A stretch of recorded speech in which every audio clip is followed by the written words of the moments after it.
The United States believes that negotiations should result in two states with permanent Palestinian borders with Israel, Jordan, and Egypt, and permanent Israeli borders with Palestine. Israel supports two-state solution, a Palestinian state, side by side to a Jewish state. This has been the policy for the last 2 decades.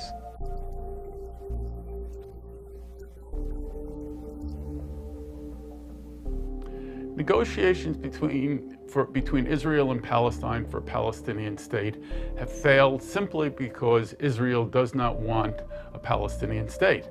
If one side of a party doesn't want an agreement, doesn't want the end product of the agreement, no agreement will happen.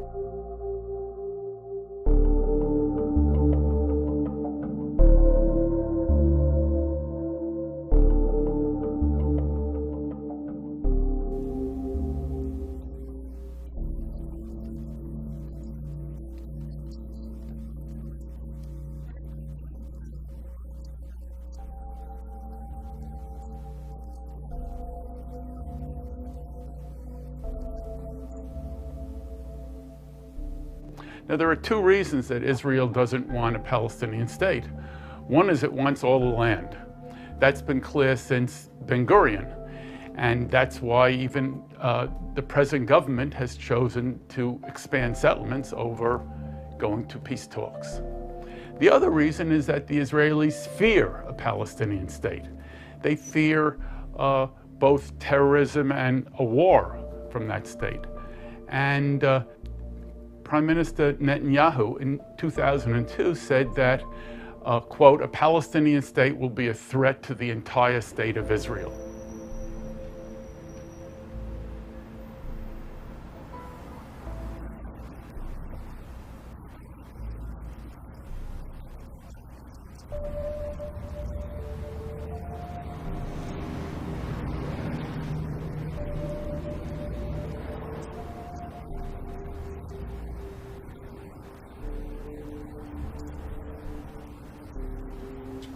Obama was pushing this idea that territorial compromise was necessary to have and that a Palestinian state would not work unless it was a viable state. Pretty basic common sense kind of position, but he was blasted for that. Romney saying he'd thrown Israel under the bus, and again the leadership in the House of both parties signed a number of letters and passed a number of resolutions that seemed to deliberately be trying to undermine Obama's stance. The Obama administration's policies towards Israel-Palestine started really good. On day 2, he appointed Mitchell as his envoy, and they quickly pushed Israel for a freeze on settlements so that talks could get underway. But that move failed. It failed for 2 reasons. It failed because the Israelis didn't want to make a freeze, and they basically said no. But more important than that, it failed because Congress sided with the Israelis against their president. And so Obama was sort of caught between Israel on one side saying no, and Congress on the other side saying no. And in the United States, Congress and the Congress and the administration have to be in parallel for there to be any progress. So that stopped. And Obama and the Obama administration fell into the mode of the previous presidents, Bush and Clinton, in basically doing what Israel wanted. As with quite a number of other issues, the profound disappointment at Obama and the compromises he's made and various positions he's taken vis-a-vis Israel-Palestine that are anathema, not just to people who support the Palestinian cause, but people who do just believe in human rights and international law, should not ignore the fact that a Romney presidency would be profoundly worse.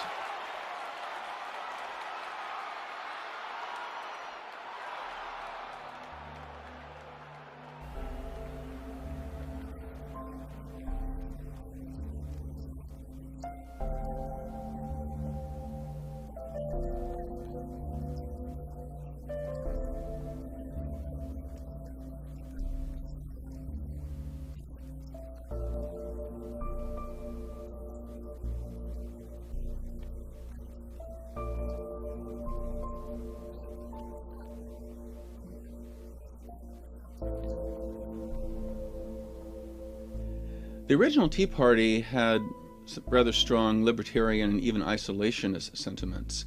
So these are not the kind of conservatives that support Netanyahu and the Greater Israel and the more hardline, hawkish positions we usually associate with Republican politics. However, the conservative wing of the Republican Party has co-opted the Tea Party in a number of areas, including the Christian right, which has increasingly come to dominate the Republican Party. And these include these dispensationalists who believe that modern Israel is a fulfillment of biblical prophecy and that a greater Israel is necessary for the second coming of Christ.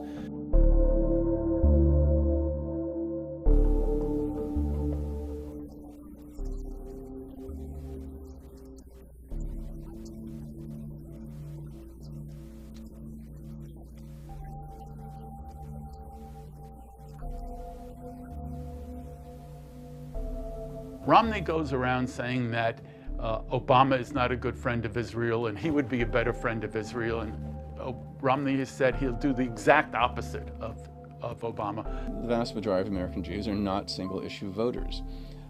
John McCain really tried to outflank Obama on the right on the Israeli-Palestinian question in the 2008 election, and yet Obama received nearly 80% of the Jewish vote. Indeed, public opinion polls have shown that American Jews as a whole are actually closer to Obama's position than that of Netanyahu and the Israeli government.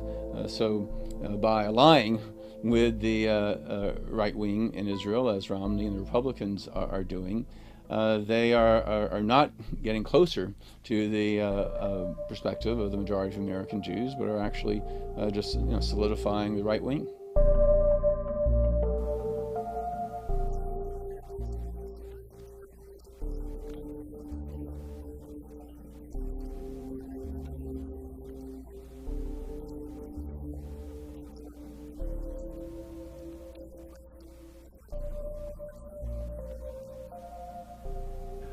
The original Zionists and the PLO and Hamas all really want a single state that they control. And so they really are similar, but they've evolved very, very differently. Israel has basically got what it wants.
So to say that there is a Palestinian people as apart from those that are in Jordan especially, just is not true to fact and not true to history.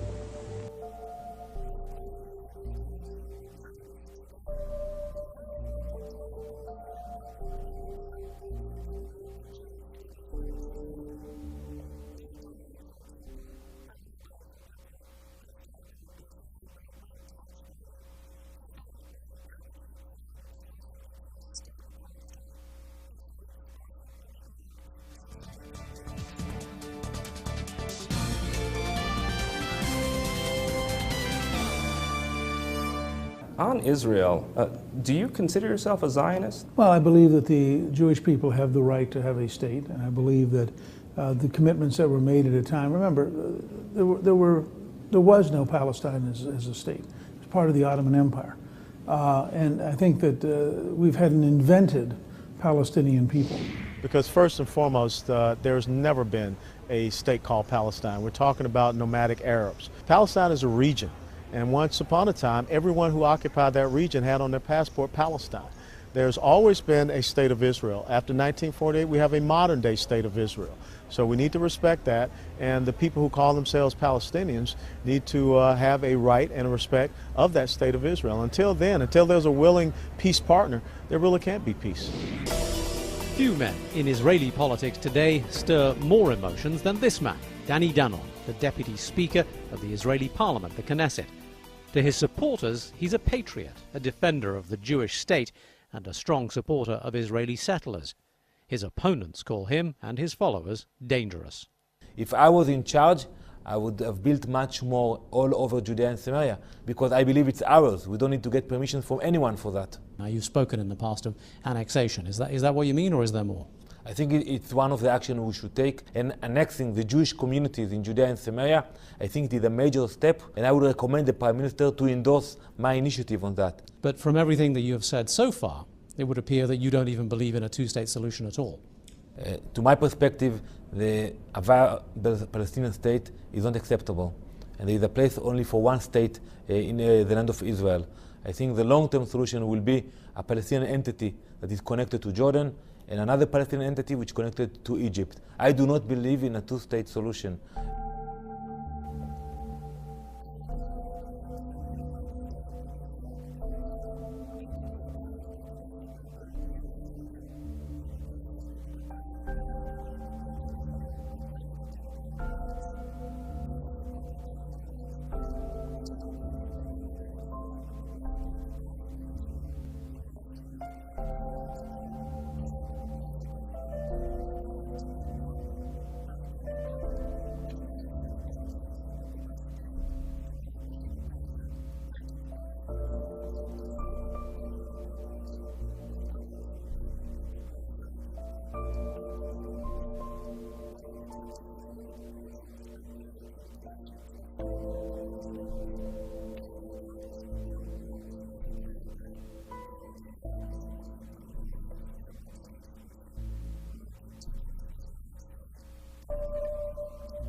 I don't think that I think that transfer, moving the Palestinians out of the West Bank, is a marginal idea.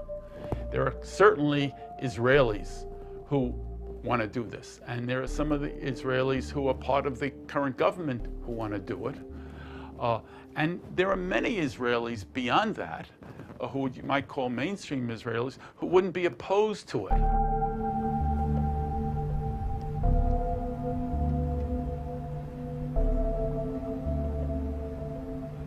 Interestingly, the Republican Party used to be somewhat more moderate than the Democratic Party when it came to Israel and Palestine. Republicans being influenced by oil interests that had been working in the Arab states for many decades, whereas the Democrats had a lot of influence from liberals who had this very idealistic view of Israel, particularly from the labor Zionist period. But we've seen a shift in recent years within the Democratic Party. Liberals are willing to be more critical of Israel on human rights grounds, because of their violations of international legal standards and the like, positions more akin to the Israeli peace movement, whereas the Republican Party has been taken over by the Christian right, who take a very, very hard line and have been pushing the kind of angle we're now hearing from Romney and from the Republicans overall. Meanwhile, rank-and-file Democrats are much more moderate on Israel than they used to be. The Democratic Party leadership, particularly in Congress, is barely distinguishable from the Republicans, particularly the Democrats that dominate the respective subcommittees of the House and Senate. And indeed, you can see that how they joined with the Christian right in attacking Obama for his very modest suggestions of compromise by the Israeli government. So, although some parts of the Israeli government would really push for transfer, and many people would accept it if it could be done, those people recognize that it would not be accepted. And that's why it hasn't been done even to this date. So I think that the idea of transfer is marginal. There are, it's not talked about at all by the mainline Israeli parties, the Likud, the Kadima, and Labour. And it's not talked about by the main establishment Jewish American groups in this country, like AIPAC and the ADL and the Conference of Presidents. In terms of their percentage of the American electorate, the American Jewish population is smaller now than it's been for more than a century. And more importantly, they have never been more divided when it comes to the issue of Israel. Especially among younger Jews, there's not a particularly strong personal attachment to Israel, and where there is, there's much more of a tendency to ally with the peace camp and not with the right wing that currently leads the Israeli government. Indeed, I've never seen any issue except for gay lesbian rights where there has been such a close correlation between age and political attitude. That is, the younger people are, especially American Jews, the more liberal they are, more progressive they are, vis-a-vis their more conservative, right-wing, hawkish elders.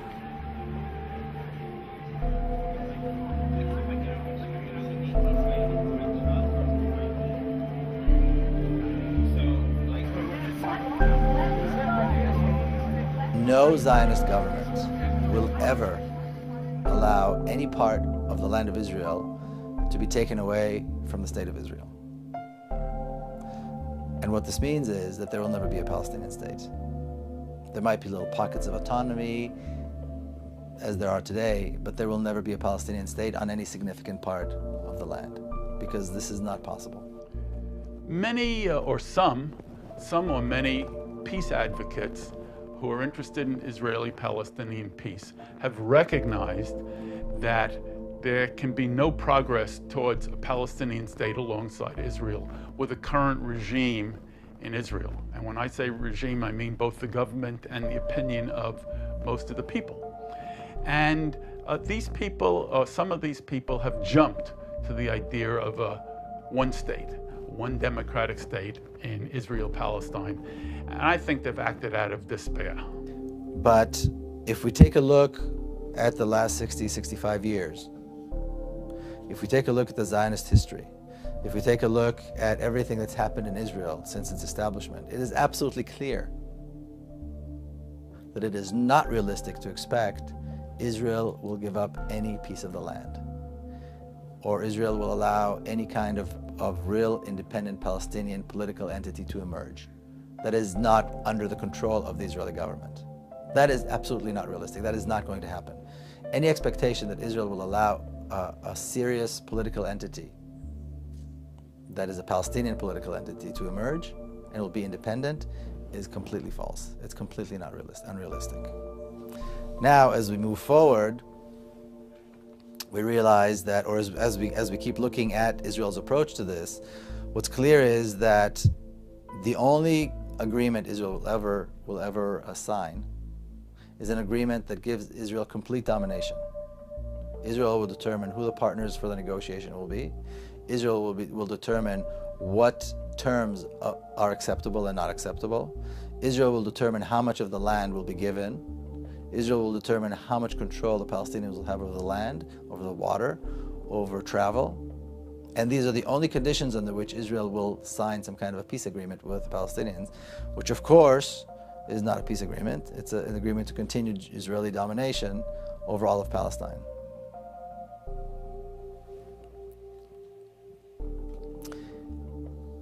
The notion that the two parties can sit together as equals and are somehow equal in any way, shape, or form in their regard to the land, in their rights, is completely inconceivable in terms of the Zionist thinking. We are morally, historically, politically, militarily, we always have to have the upper hand. We are superior to them in every possible way. And therefore, any kind of equality is not possible. And until equality is reached, there can be no negotiations. As long as Palestinians are under the gun, there will never be serious negotiations. And of course, there have never been serious negotiations, and that's why there's never been any result. The way the Israelis and Palestinians live together has to be decided by the Israelis and the Palestinians living there. That is the right of self-determination. That is not what Americans or peace activists in Europe or the United States should be concerned with. We should be concerned with assuring or trying to do our best to assure that international law and human rights are the basis of whatever agreement happens there. That's what our job is. Our job is not to be cheerleaders for one or the other kind of political arrangement. In the discourse within Israel, there's still a notion that, well, there is a possibility to have this two-state solution, this idyllic solution where somehow the Palestinians will have their country and the Jews will have their country and we'll all live in peace. What people either fail to realize or refuse to realize is that that possibility no longer exists. There is no more possibility to partition the land of Israel.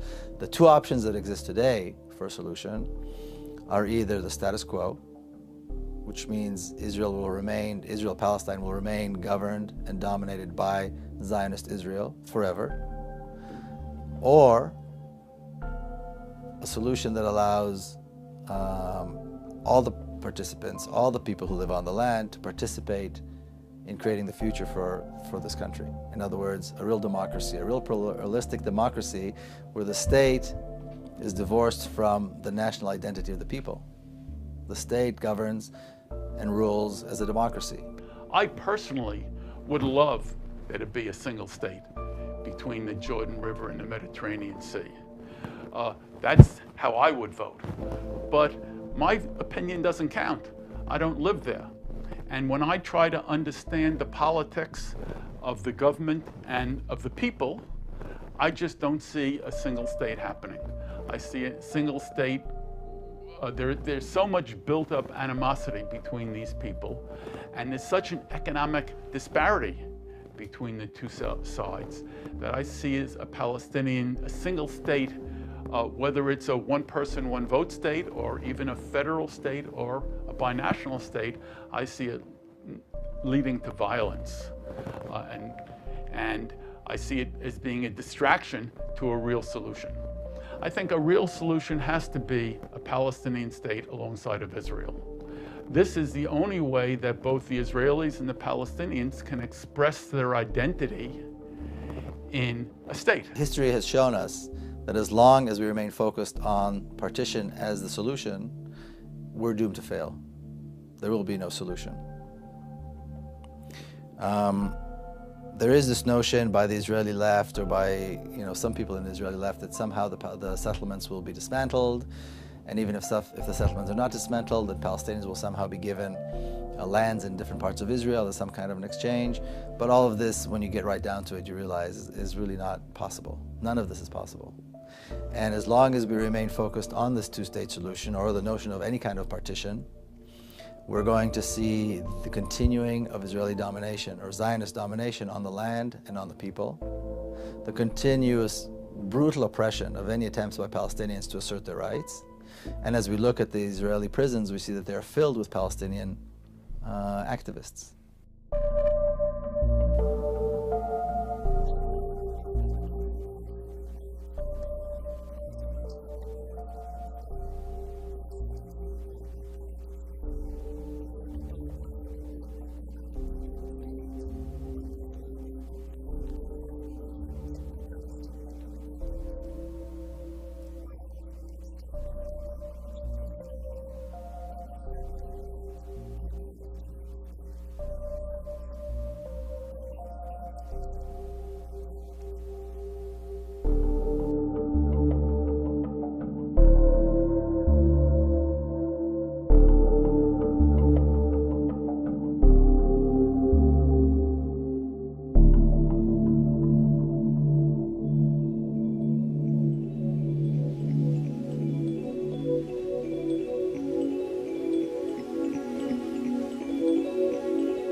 Between Israel and Palestine for a Palestinian state have failed simply because Israel does not want a Palestinian state.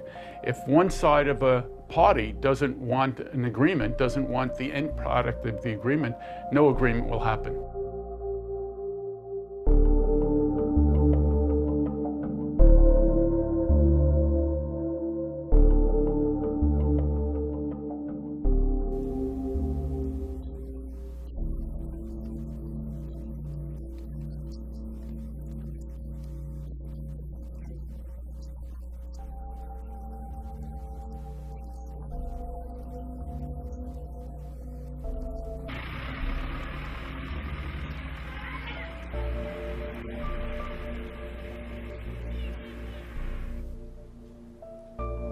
The United States believes that negotiations should result in two states with permanent Palestinian borders with Israel, Jordan, and Egypt, and permanent Israeli borders with Palestine.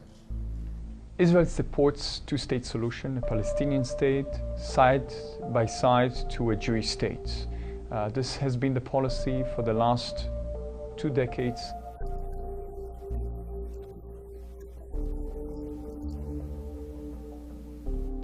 Negotiations between... Now, there are 2 reasons that Israel doesn't want a Palestinian state. One is it wants all the land. That's been clear since Ben Gurion. And that's why even the present government has chosen to expand settlements over going to peace talks. The other reason is that the Israelis fear a Palestinian state. They fear both terrorism and a war from that state. And Prime Minister Netanyahu in 2002 said that, quote, a Palestinian state will be a threat to the entire state of Israel.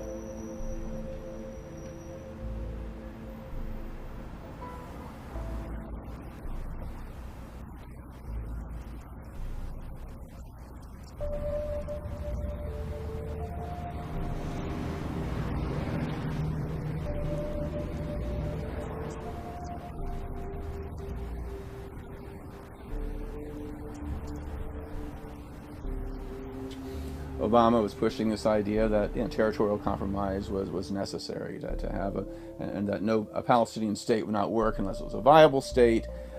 Pretty basic common sense kind of position, but he was blasted for that. Romney saying he'd thrown Israel under the bus, and again the